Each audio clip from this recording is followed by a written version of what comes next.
వార్తా 9 news bulletin. ముందుగా headlines చూద్దాం. ముఖ్యమంత్రి రేవంత్ రెడ్డిపై పరువు నష్టం కేసు హైకోర్టులో విచారణ వాయిదా. కేసు కొట్టివేయాలని హైకోర్టును ఆశ్రయించిన రేవంత్. లోక్సభ ఎన్నికల ప్రచారంలో బీజేపీపై వ్యాఖ్యల వివాదం. పీసీసీ అధ్యక్షుడి హోదాలో రాజకీయ ప్రసంగమేనన్న న్యాయవాది. స్పేస్ పాలసీ 4.0 పై సీఎం చంద్రబాబు సమీక్ష. 25,000 కోట్ల పెట్టుబడులు ఆకర్షించేలా ఏపీ స్పేస్ పాలసీ. 25-35 కాలానికి సంబంధించి స్పేస్ రంగంలో వ్యూహాత్మక లక్ష్యాల నిర్దేశం.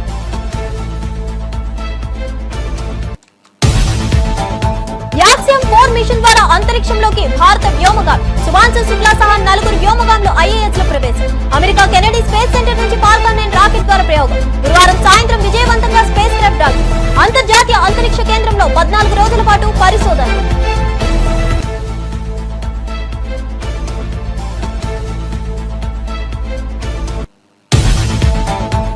వరల్డ్ వైడ్ గా కన్నప్ప గ్రాండ్ రిలీజ్. విడుదలకు ముందే కన్నప్ప సంచలనం. కన్నప్ప సినిమాకు ప్రేక్షకుల నుంచి అద్భుత స్పందన. ఈ సినిమా విజయం శివుడికి కన్నప్పకే అంకితమని వెల్లడి. ప్రజా ప్రతినిధుల కోర్టులో తనపై నమోదైన పరువు నష్టం కేసును కొట్టివేయాలని కోరుతూ తెలంగాణ ముఖ్యమంత్రి రేవంత్ రెడ్డి దాఖలు చేసిన పిటిషన్ పై గురువారం హైకోర్టులో విచారణ జరిగింది. ఈ కేసుకు సంబంధించిన తదుపరి విచారణను జూలై 2వ తేదీకి వాయిదా వేస్తున్నట్లు జస్టిస్ కె లక్ష్మణ్ నేతృత్వంలోని ధర్మాసనం ప్రకటించింది. గత లోక్సభ ఎన్నికల ప్రచార సమయంలో రేవంత్ రెడ్డి బీజేపీ పరువుకు భంగం కలిగించేలా వ్యాఖ్యలు చేశారని ఆరోపిస్తూ వాసం వెంకటేశ్వర్లు ప్రజా ప్రతినిధుల కోర్టులో క్రిమినల్ డిఫామేషన్ కేసు దాఖలు చేశారు. ఈ నేపథ్యంలో కింది కోర్టులో తనపై నమోదైన కేసును రద్దు చేయాలని అభ్యర్థిస్తూ ముఖ్యమంత్రి రేవంత్ రెడ్డి హైకోర్టును ఆశ్రయించారు. స్పేస్ రంగంలో ఆంధ్రప్రదేశ్ ను అగ్రప్రధాన నిలపడంతో పాటు 25,000 కోట్ల పెట్టుబడులు ఆకర్షించేలా ఆంధ్రప్రదేశ్ స్పేస్ పాలసీ 4.0ని తీర్చిదిద్దాలని ముఖ్యమంత్రి చంద్రబాబు నాయుడు అధికారులను సూచించారు. పెట్టుబడుల లక్ష్యం నెరవేరితే ప్రత్యక్షంగా 5,000 మందికి, పరోక్షంగా 30,000 మందికి ఉపాధి కలుగుతుందని అన్నారు. లేపాక్షి, తిరుపతిలో స్పేస్ సిటీల ఏర్పాటుకు ఆమోదం తెలిపిన ముఖ్యమంత్రి 2025-35 కాలానికి సంబంధించి స్పేస్ రంగంలో వ్యూహాత్మక లక్ష్యాలను నిర్దేశించారు. గురువారం నాడు ఉండవల్లి క్యాంపు కార్యాలయంలో ఆంధ్రప్రదేశ్ స్పేస్ పాలసీ 4.0 పై ముఖ్యమంత్రి అధికారులతో సమీక్ష నిర్వహించారు. విద్యా సంస్థలను ఇందులో భాగస్వాములు చేయడం ద్వారా విద్యార్థులు ఈ రంగం వైపు ఆకర్షితులు అయ్యేలా చూడాలని ముఖ్యమంత్రి అన్నారు. అలాగే ప్లగ్ అండ్ ప్లే విధానంలో వినియోగించుకునేలా కామన్ ఇన్ఫ్రాస్ట్రక్చర్ కల్పించాలని, ఇందుకోసం టెక్నికల్ కమిటీ నియమించాలని ఆదేశించారు. కమ్యూనికేషన్ రంగంలో అగ్రస్థానంలో ఉన్న సంస్థలను ఈ రంగంలో పెట్టుబడులు పెట్టేందుకు ఆహ్వానించాలని చెప్పారు. ఎలక్ట్రానిక్స్, స్పేస్, ఏరోస్పేస్, డిఫెన్స్, డ్రోన్లకు సంబంధించి టెక్నాలజీ అనుసంధానం జరగాల్సి ఉందని ముఖ్యమంత్రి అన్నారు. అంతరిక్ష పరిశోధన రంగంలో భారత్ మరో కీలక విజయాన్ని అందుకుంది. యాక్సియం 4 మిషన్ లో భాగంగా భారత వ్యోమగామి శుభాంశు శుక్లా మరో 3 అంతర్జాతీయ వ్యోమగాములతో కలిసి అంతర్జాతీయ అంతరిక్ష కేంద్రంలో విజయవంతంగా అడుగుపెట్టారు. వారి వ్యోమనౌక ఐఏఎస్ తో అనుసంధానమయ్యే ప్రక్రియ గురువారం సాయంత్రం విజయవంతంగా పూర్తయింది. ఈ ఘటనతో అంతరిక్ష యాత్రల్లో భారత్ తనదైన ముద్రను మరోసారి చాటింది. వివరాల్లోకి వెళ్తే యాక్సియం 4 మిషన్ లో భాగంగా భారతీయ వ్యోమగామి శుభాంశు శుక్లాతో పాటు అమెరికాకు చెందిన పెగ్గీ విట్సన్, పోలాండ్ కు చెందిన స్టావోజ్ ఉజ్డాజిన్, విస్నివ్స్కీ, హంగరీకి చెందిన టిబర్ కపూల్ అంతరిక్షయానం చేపట్టారు. భారత కాలమానం ప్రకారం బుధవారం మధ్యాహ్నం 12:01 అమెరికాలోని కెనడీ అంతరిక్ష కేంద్రం నుంచి ఫాల్కన్ 9 రాకెట్ ద్వారా వీరి స్పేస్ క్రాఫ్ట్ నింగిలోకి దూసుకెళ్లింది. నటుడు మంచు విష్ణు డ్రీమ్ ప్రాజెక్ట్ కన్నప్ప చిత్రం విడుదలకు ముందే సంచలనం సృష్టిస్తోంది. టికెట్లు హాట్ కేకుల్లా అమ్ముడవుతున్నాయి. కేవలం 24 గంటల వ్యవధిలోనే ఏకంగా 1,15,000 టికెట్లు అమ్ముడుపోయినట్లు మంచు విష్ణు వెల్లడించారు. ఈ మేరకు సోషల్ మీడియా వేదికగా తన సంతోషాన్ని, ఉద్వేగాన్ని పంచుకున్నారు. ప్రేక్షకుల స్పందన చూసి హృదయం పరవళ్లు తొక్కుతుందని, తన మనసు ఉద్వేగంతో నిండిపోయిందని తెలిపారు. సినిమా విడుదలకు ముందే ఇంతటి ఆదరణ, అభిమానం లభించడం నిజంగా అదృష్టంగా భావిస్తున్నట్లు పేర్కొన్నారు. ఈ అచంచలమైన మద్దతు అందిస్తున్న ప్రతి సినీ ప్రేమికుడికి తాను మనస్ఫూర్తిగా కృతజ్ఞతలు తెలుపుకుంటున్నట్లు విష్ణు వివరించారు. ఇది కేవలం ఒక సినిమా మాత్రమే కాదని, ఇది పూర్తిగా పరమేశ్వరుడికి, కన్నప్పకు చెందిన ఘనత అని తెలిపారు. ఈ విజయం, ఈ ఆదరణ అంతా వారికే అంకితమని విష్ణు తన పోస్ట్ లో పేర్కొన్నారు. హరహర మహాదేవ్ అంటూ తన భక్తిని చాటుకున్నారు.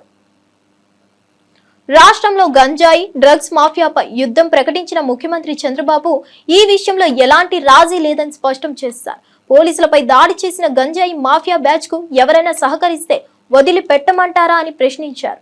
రాజకీయ ముసుగుతో తప్పించుకునే ప్రయత్నాలు చేస్తున్న వారిని బట్టబయలు చేస్తామని హెచ్చరించారు.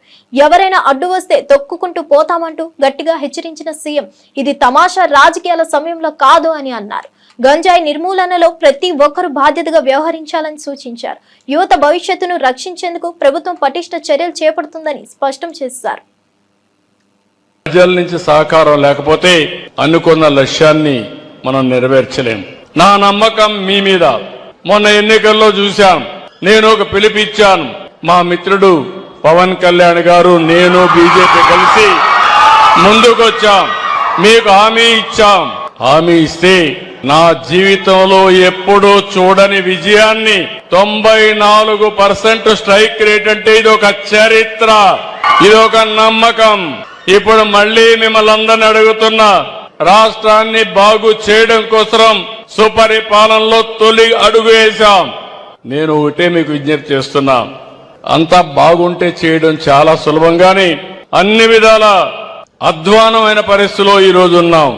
అందుకే ఈ రోజు రాష్ట్రంలో తొలి సంవత్సరంలో ఏ విధంగా చేయాలనో చాలా వరకు చేసి కంట్రోల్ చేశాం.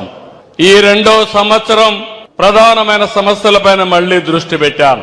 ఈ సమస్యలు కంట్రోల్ చేసి తర్వాత మీరు చూస్తే నేను చెప్పిన హామీలు నెరవేర్చడమే కాకుండా ఇక్కడుండే పిల్లలందరూ ఉన్నారు. నేను పనిచేసేది ఈ రాష్ట్రం బాగుండాలని, అందరూ ఆనందంగా ఉండాలని, ఆరోగ్యంగా ఉండాలని, ఆర్థికంగా వెసులుబాటు రావాలని ధ్యేయంతో పనిచేస్తున్నాను. ఈ పిల్లల భవిష్యత్తు బంగారు భవిష్యత్తు కావాలనేది నా ఆకాంక్ష, నా కోరిక. తెలంగాణలో డ్రగ్స్ నిర్మూలనకు ప్రత్యేకంగా ఏర్పాటు చేసిన యాంటీ నార్కోటిక్స్ విభాగానికి ఈగల్ అనే పేరును ఖరారు చేసినట్లు సీఎం రేవంత్ రెడ్డి వెల్లడించారు. యువతకు డ్రగ్స్ నుంచి రక్షించడం ప్రభుత్వ ప్రధాన లక్ష్యమని చెప్పారు. సినిమా పరిశ్రమను ప్రస్తావిస్తూ చిరంజీవి ఎంత కష్టపడ్డారో గుర్తు చేశారు. చరణ్ కు బ్యాక్గ్రౌండ్ ఉంది కానీ చిరంజీవి ఏ బ్యాక్గ్రౌండ్ లేకుండా 50 ఏళ్లు ఇండస్ట్రీలో నిలబడ్డారు అన్నారు. ఆయన విజయానికి కారణం కృషి, క్రమశిక్షణ అని ఎన్నో బాధలు ఎదురైనా డ్రగ్స్ వైపు ఒక్క అడుగు కూడా వేయలేదన్నారు. అదే విలువలు యువత అనుసరించాలని పిలుపునిచ్చారు. తెలంగాణలో డ్రగ్స్ అంతమొందించే యుద్ధానికి ఈగల్ వ్యవస్థ తొలి అడుగుని స్పష్టం చేశారు. మొదలు పెడితే నల్లమల వీరుడు కొమరం భీముడు వరకు ఈ ప్రాంతం ఒకనాడు జల్ జమీన్ జంగల్ కోసం పోరాటం చేస్తే మలితరంలో భూమి కోసం, భుక్తి కోసం, విముక్తి కోసం జరిగిన పోరాటాలు ఈ ప్రాంతంలో ఎక్కడ చూసినా మీకు కనిపిస్తాయి. ఇవాళ మీరు ఎక్కడికి వెళ్ళినా, అది ఆదిలాబాద్ కావచ్చు, వరంగల్ కావచ్చు, నల్లగొండ కావచ్చు, లేదా నల్లమల అడవి కావచ్చు, మన ప్రాంతం, మన ప్రజలు ఒక పోరాటానికి స్ఫూర్తినిచ్చిన వాళ్ళు. ఆ పోరాట స్ఫూర్తి నుంచి వచ్చిన ఉద్యమమే తెలంగాణ ఉద్యమం. ఈ తెలంగాణ ఉద్యమం ఆనాడు విద్యార్థుల నుంచి మొదలై తెలంగాణ రాష్ట్రాన్ని సాధించే వరకు విశ్రమించలేదు. ఆనాటి యూనివర్సిటీలు, కళాశాలలు ఉద్యమ వేదికలై ఉస్మానియా యూనివర్సిటీ, కాకతీయ యూనివర్సిటీల నుంచి మొదలు పెడితే తెలంగాణ నలుమూలల 4 కోట్ల మంది తెలంగాణ ఉద్యమంలో ముందు బాగానే నిలబడి దేశానికే కాదు ప్రపంచానికి ఒక స్ఫూర్తినిచ్చి మేము అనుకున్న ఆకాంక్ష నెరవేర్చుకునే వరకు మేము విశ్రమించము, మా రాష్ట్రాన్ని మేము సాధించుకుంటాము అని చెప్పి ఒక ఉద్యమ స్ఫూర్తిని నింపి ఇవాళ తెలంగాణ రాష్ట్రాన్ని సాధించుకొని 11 సంవత్సరాలు పూర్తి చేసుకుంటున్న సందర్భంలో ఉద్యమ స్ఫూర్తితో ముందుకు వెళ్లాల్సిన తెలంగాణ రాష్ట్రం ఈరోజు డ్రగ్స్ మహమ్మారికి బలి అవుతున్నది అని అంటే ఇది ఎంతో బాధపడవలసిన సందర్భము, మనందరం ఆలోచన చేయాల్సిన సందర్భం. మిత్రులారా, ఒకనాడు తెలంగాణ గడ్డ ఉద్యమాలకు వేదికైతే ఈనాడు ఇదే తెలంగాణ ప్రాంతం గంజాయికో, డ్రగ్స్కో వేదికగా మారితే ఇది మనకు అవమానమా, ఇది మనకు ఆత్మగౌరవమా? ఒకసారి ఆలోచన చేయండి. అందుకే డిసెంబర్ 7, 2023 నాడు తెలంగాణ రాష్ట్ర 2వ ముఖ్యమంత్రిగా ప్రమాణ స్వీకారం చేసిన మరుక్షణం స్పష్టంగా చెప్పిన, తెలంగాణ గడ్డ మీద గంజాయి కాదు కదా, గడ్డి పరకైనా మాదక ద్రవ్యాల వైపు ఆలోచన చేస్తే వాళ్ళ వెన్ను విరుస్తాము అని చెప్పి తెలంగాణ రాష్ట్ర ప్రభుత్వం స్పష్టంగా చెప్పింది. ఇవాళ మిత్రులారా, ఈ వేదిక మీద ఉన్న మేమెవరం పెద్ద పెద్ద బ్యాక్గ్రౌండ్ల నుంచి వచ్చిన వాళ్ళం కాదు. చరణ్ కు బ్యాక్గ్రౌండ్. ఒక దేశాన్ని నాశనం చేయాలంటే యుద్ధం అవసరం లేదు, యువతకు డ్రగ్స్ అలవాటు చేస్తే చాలని నటుడు విజయ్ దేవరకొండ తీవ్రంగా హెచ్చరించారు. డ్రగ్స్ మన జీవితాలను పూర్తిగా నాశనం చేస్తాయని తెలిపారు. ఒకసారి అలవాటు పడితే ఆ మాయ నుంచి బయటపడడం చాలా కష్టమన్నారు. డ్రగ్స్ తీసుకునే వారిని దూరంగా ఉంచుకోవాలని, ఆరోగ్యంగా జీవించడమే విజయానికి మార్గమని యువతకి సందేశం ఇచ్చారు. మత్తు పదార్థాల వ్యసనానికి రాష్ట్రాలు, కుటుంబాలు భవిష్యత్తు బలైపోతాయని పేర్కొన్నారు. యువత తమ లక్ష్యాలను కోల్పోకుండా ఉండాలంటే డ్రగ్స్ కు పూర్తిగా దూరంగా ఉండాలని విజ్ఞప్తి చేశారు. చీఫ్ మినిస్టర్ గారు వస్తున్నారు, ఇంతమంది పెద్దలు వస్తున్నారు, ఇంత పెద్దగా జరుపుతున్నారు. ఈ మెసేజ్ కంపల్సరీ వెళ్ళాలని పిలిచినప్పుడు నాకు మళ్ళీ అర్థం కాలేదు. But when I sat with some police officers, some senior police officers from the Telangana Police Department, and asked them, వాళ్ళని అడిగిన అసలు ఏం జరుగుతుంది, ఎందుకు ఇంత పెద్దగా జరుపుతున్నామంటే వాళ్ళు నాకు జరుగుతున్న రియాలిటీ చెప్పినప్పుడు ఇమ్మీడియట్లీ అయితే తప్పకుండా రావాలి, మనోళ్ళతో మాట్లాడాలి, ఎవ్వరు ఇలాంటి సిచ్యువేషన్స్లో పడొద్దు అని అనిపించింది. చాలా మన డ్యూటీ లాగా అనిపించింది ఇది చెప్పడం. ఎందుకంటే మీలో ఎంతో మంది మమ్మల్ని ఇష్టపడతారు, మమ్మల్ని చూస్తారు, మమ్మల్ని ఫాలో అవుతారు. మనకి మన హెల్త్ ముఖ్యం. మనమంతా హ్యాపీగా హెల్తీగా ఉండాలి కదా. హెల్త్ లేకపోతే ఏం చేయలేము లైఫ్లో. మనం హెల్తీగా ఉండాలి, మన అమ్మ నాన్న గర్వంగా ఉండాలి, హ్యాపీగా ఉండాలి. అది ముఖ్యం కదా. Yes or no? డబ్బులు ముఖ్యం. డబ్బులు ఉంటే కంఫర్ట్ ఉంటుంది. ఎవడేమన్నా నేను చెప్తున్నా, నేను డబ్బులు లేని లైఫ్ చూసినా, డబ్బులున్న లైఫ్ చేసినా, success and money will always give you comfort. ఇవి ముఖ్యము. ఈ మూడు మనకి హెల్త్ ఏదైనా ఇవ్వకపోతే, సక్సెస్ మనీ ఏదైనా ఇవ్వకపోతే, రెస్పెక్ట్ ఏదైనా ఇవ్వకపోతే దాంట్లో దిగడమే వేస్ట్. అది పెద్ద టైం వేస్ట్ పని. అది డ్రగ్స్ అనేది, why I'm talking to the youth, I think it's very important. 30 years వరకు నా పర్సనాలిటీ నాకే తెలియదు. 30 తర్వాత నేనెవరిని, నేను ఎలాంటి మనిషిని, అప్పటి వరకు చాలా ఇన్ఫ్లుయెన్స్ అవుతాం ఫ్రెండ్స్ వల్ల, పక్కనున్న సిచ్యువేషన్స్ వల్ల. రకరకాల సిచ్యువేషన్స్ అరౌండ్ అస్ మనని ఇన్ఫ్లుయెన్స్ చేస్తాయి. సో యంగ్ ఏజ్ ఉన్నప్పుడు మనం చాలా కేర్ఫుల్ ఉండాలి. ఎవ్రీ డెసిషన్, మీరు ఈ ఏజ్లో తీసుకుంటున్న ప్రతి డెసిషన్ మీ లైఫ్నే చాలా ఇంపాక్ట్ చేస్తుంది. అండ్ నాకు ఈ పోలీస్ ఆఫీసర్స్ ఏమన్నారంటే, it is even organised by countries out side India. ఎందుకంటే ఇండియాలో యంగ్ పాపులేషన్ ఇస్ హ్యూజ్. మన యూత్, మన కంట్రీ, మన స్టేట్ పవర్, మన కంట్రీ పవర్, మన యూత్. ఒక కంట్రీని డిస్ట్రాయ్ చేయాలంటే ఏం చేయొచ్చు? వార్ చేయొచ్చు, టెర్రరిజం చేయొచ్చు. ఇంకో ఈజీ థింగ్ ఏంటంటే యూత్ని పాడలేపితే. So we are seeing even in the book, నాకు ఇప్పుడే ఒక బుక్ ఇచ్చారు. ఆ బుక్లో కూడా నార్కోటిక్స్ టెర్రరిజం అని ఒక సబ్జెక్ట్ ఉంది, ఒక పారాగ్రాఫ్ ఉంది. Where countries that want to see India not progress, easiest way. ఇప్పుడు మనం చూస్తున్నాం అమెరికా ఎంత ఎఫెక్ట్ అయింది. తెలంగాణ ప్రభుత్వం డ్రగ్స్ నిర్మూలనకు తీసుకుంటున్న చర్యలు సమర్థవంతంగా ఉన్నాయని నటుడు రామ్ చరణ్ ప్రశంసించారు. ముఖ్యమంత్రి రేవంత్ రెడ్డి నేతృత్వంలో ఇటువంటి మంచి కార్యక్రమం జరుగుతున్నందుకు మేము సంపూర్ణ మద్దతు ఇస్తామని తెలిపారు. గతంలో చిన్నపిల్లలకు ఐస్ క్రీంలలో డ్రగ్స్ పెట్టి ఇచ్చిన ఘటనలు చోటు చేసుకోవడం భయానకమన్నారు. స్కూల్ కి పంపించే స్థితిలో కూడా తల్లిదండ్రులు భయపడే పరిస్థితులు వచ్చాయని ఆవేదన వ్యక్తం చేశారు. డ్రగ్స్ ఇప్పుడు ఆర్గనైజ్డ్ క్రైమ్ గా మారిందని తెలిపారు. సమాజంలోని ప్రతి ఒక్కరూ కలిసి డ్రగ్స్ కు వ్యతిరేకంగా పోరాడాలని, డ్రగ్ ఫ్రీ తెలంగాణకు అందరూ తోడ్పడాలని రామ్ చరణ్ పిలుపునిచ్చారు. వీళ్ళందరూ చెప్పినట్టు it is all about being high that day. Vijay చెప్పినట్టు కూడా మంచి హార్మోన్స్ రిలీజ్ చేసి, పొద్దునే వర్కౌట్ చేసి, ఒక షూటింగ్కి వెళ్ళి, ఈవినింగ్ వచ్చి ఒక మంచి గేమ్ ఆడి, ఫ్యామిలీతో కొంత టైం గడిపి, క్వాలిటీ టైం గడపడం ఇంపార్టెంట్. ఆ క్వాలిటీ టైం గడిపి మంచి స్నానం చేసి పడుకుని మళ్ళీ ఫ్రెష్గా లెగడంలో ఎంత హై ఉంటుందంటే మామూలుగా ఉండదు. Getting a good successful film అదొక హై, మంచి మార్క్స్ తెచ్చుకోవడం ఒక హై, ఫ్యామిలీతో ఈవినింగ్ క్వాలిటీ టైం స్పెండ్ చేయడం అది బ్యూటిఫుల్ హై. ఫ్రెండ్స్తో కూడా గడుపుదాం, ఒక స్పోర్ట్స్ తీసుకుందాం. గోపిచంద్ గారు చెప్పినట్టు let's play sports in the evening, ఆ హైయే వేరు. అలాగే we should protect our own family. మన సిస్టర్స్, మన బ్రదర్స్, మన ఇంట్లో నుంచి మొదలు పెడదాం. We should protect our family, we should protect our school. మన ఫ్రెండ్స్ని మనం ప్రొటెక్ట్ చేసుకుందాం, మన భవిష్యత్తుని మనమే ప్రొటెక్ట్ చేసుకుందాం. This is very much needed. ఇది ఇంత పెద్ద drugs international drugs day abuse అనేది ఒక రోజు వస్తుందని నేను కూడా కళ్ళు అనుకోలేదు. Will all support Telangana government, rising Telangana గవర్నమెంట్కి కింద నుంచి భ్రష్టు పెట్టిన ఇలాంటి ఒక సొసైటీని క్లీన్ చేసుకుంటూ we will all be part of this development. Thank you so much sir. And I appreciate the department, I appreciate the police department for taking it too seriously. Thank you so much, sir. And ఆయన చెప్పినట్టు ప్రతి ఒక్కరూ ఒక soldier, ఒక సైనికుడిలా మారుతాం. Are we going to do it?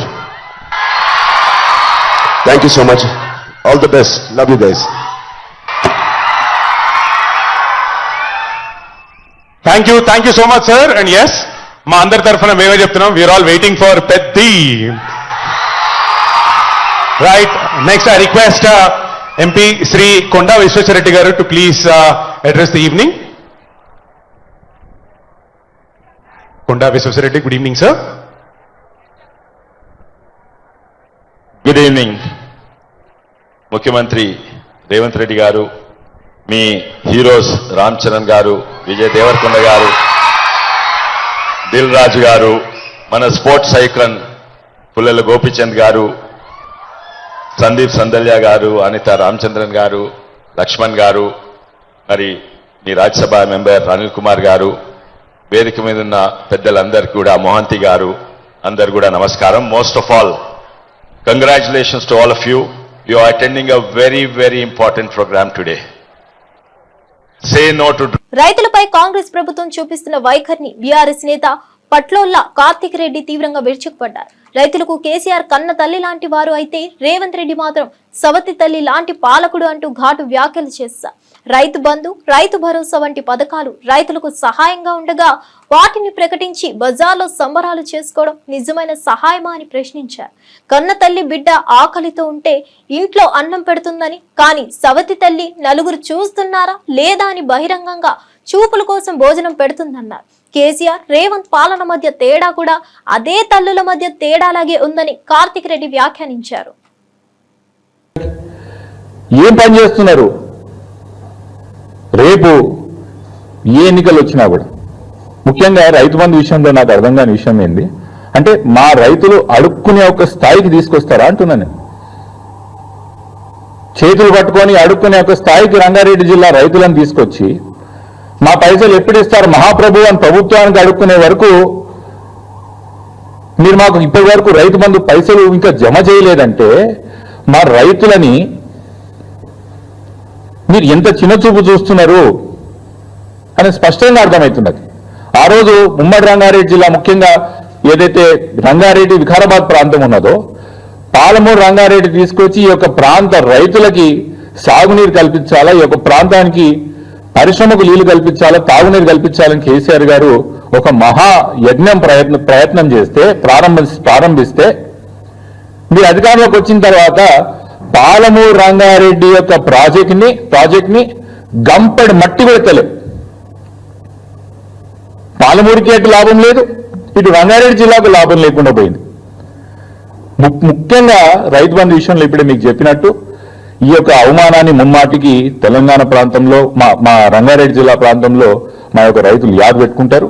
రేపు ఏ ఎన్నికలు వచ్చినా కూడా ముమ్మాటికి మీకు తగిన స్థాయిలో మీకు బుద్ధి చెప్తారని చెప్తున్నాం. ఎప్పుడు నిన్న మేము నిరవధిక దీక్షకు దిగుతామని చెప్పే వరకు పైసలు జమ చేయలేదు. ఇప్పుడు కూడా చెప్తున్నా, ఒక వారం రోజుల లోపల రాష్ట్రం మొత్తం ఏదైతే మీరు రైతులకి పైసలు జమ చేస్తున్నారో అదే విధంగా జమ చేయకపోతే మా రైతులకు ముమ్మాటికి నేను నిరవధిగా నిరాహార దీక్షకి దిగుతా అని చెప్పి మీ ద్వారా ప్రభుత్వానికి చెప్పడం జరుగుతున్నది. ముఖ్యంగా సంబరాలు చేసుకున్నారంట. కాంగ్రెస్ పార్టీ రైతు బంధు విడుదల చేసినందుకు సంబరాలు చేసుకున్నారంట. ఇది ఎంత విడ్డూరంగా ఉన్నదంటే, ఏం చూసిన వాళ్ళకన్నా చేసిన వాళ్ళకన్నా ఇబ్బంది అనిపించాలి.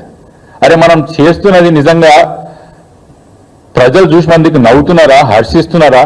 మనం చేసినది నిజంగా కూడా కొత్తగా చేసినామా, పాతగా చేసినామా, పాత స్కీమ్ని మనం అమలు చేస్తున్నామా, పాత ఉన్న రుణమాఫీ మనం ఏమన్నా దాన్ని కంటిన్యూ చేసినామా లేదా ఏందనేది ఆలోచన లేకుండా దేనికి BRS MLC Kavitha AP PCC chief షర్మిలపై ప్రజాశాంతి పార్టీ అధినేత కేఏ పాల్ సంచలన వ్యాఖ్యలు చేశారు. పదవులు ఆస్తుల కోసం అన్నలతో చెల్లెళ్లు పోట్లాడుకుంటున్నారంటూ విమర్శించారు.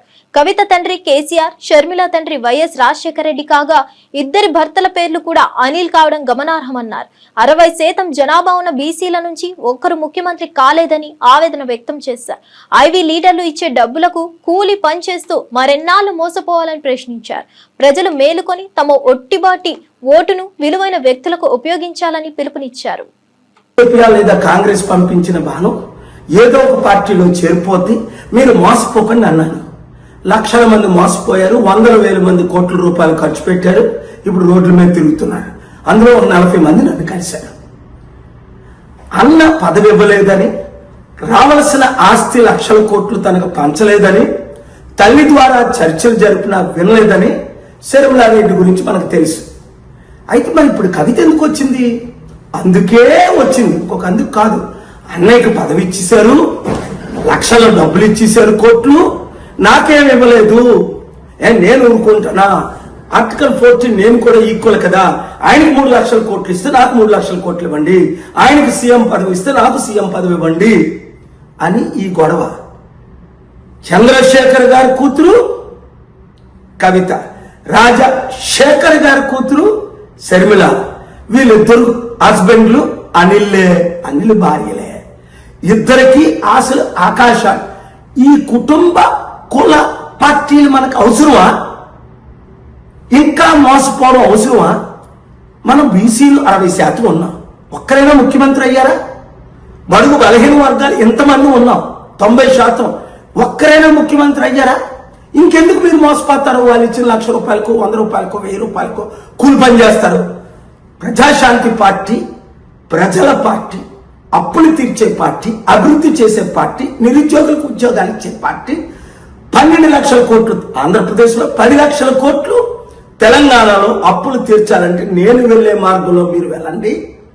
2 రాష్ట్రాలు బాగుపడతాయి, దేశం బాగుపడుతుంది, దేశం ద్వారా ప్రపంచం ఈ వీడియో ప్రతి ఒక్కరికి చేరినంత వరకు షేర్ చేయండి.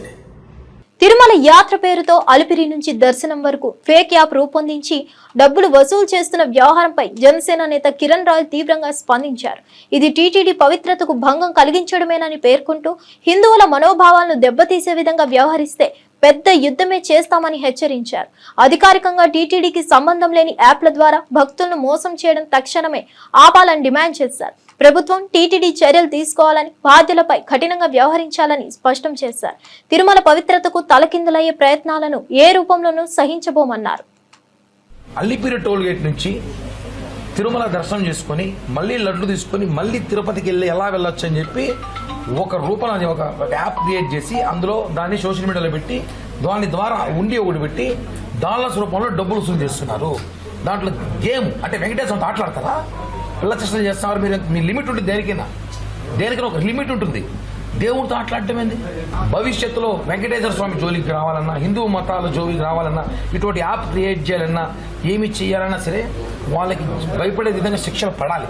దాని మీద చర్యలు తీసుకోవాల్సిందిగా చైర్మన్ గారు కోరం. దీని వెంటనే చైర్మన్ గారు స్పందించారు కాబట్టి ఇమ్మీడియట్లీగా కేసు నమోదు చేసి అరెస్ట్ చేసి ఆ యాప్ని డిలీట్ చేసిన బాధ్యత టీటీడీ తీసుకోవాల్సింది కోరుతున్నాం.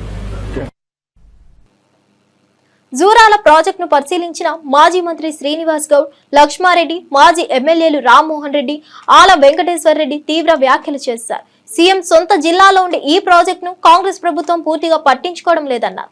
కేసీఆర్ హయాంలో ముందే వర్షాకాలానికి అవసరమైన ప్రణాళికలు ఉండేవని ఇప్పుడు ఏమీ కనిపించడం లేదన్నారు. జూరాల గేట్లు చెడిపోవడంతో పాటు వాటిని మూసే క్రేన్ కూడా పనిచేయడం లేదని ఆవేదన వ్యక్తం చేశారు.